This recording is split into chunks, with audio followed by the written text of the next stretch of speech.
Police को गाड़ी जांच क्षमता प्रदान करने लगी परिवहन कमिशनर पक्षर राज्य सरकार को प्रस्ताव दि जाको निखिल ओडिशा मिनी ट्रक मालिक महासंघ विरोध करुछि।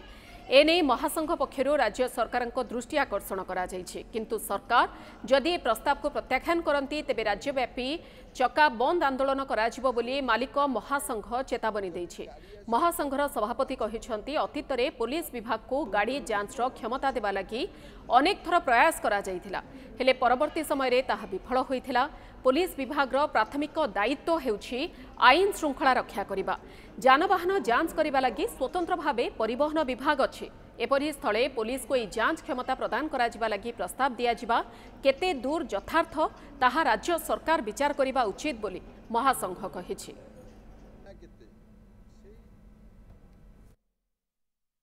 हाथ जोड़ी नेहुराई अनुरोध करुछु जे परिवहन दायित्व परिवहन को दिंतु, पुलिस दायित्व पुलिस की दिंतु।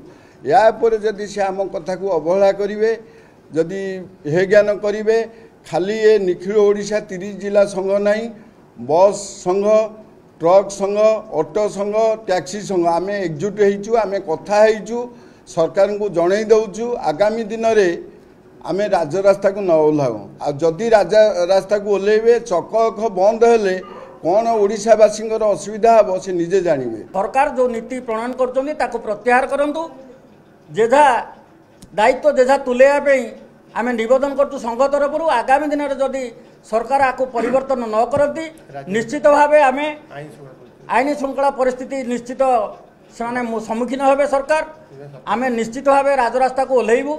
सारा भारत वर्ष में कौटी पुलिस वाला हाथ में आरटीओ एमवीआई एसटीए परिवहन विभाग नहीं आम नुआ हवा को जाऊँगी ओडिशा रे। एटा सरकार को अनुरोध एटा परिवर्तन बैक करंतु, नचेत सबू मालिक संघ राजरास्ता ओह्लैबे तार प्रतिवाद करेंगे एवं सरकार को महंगा पड़ो।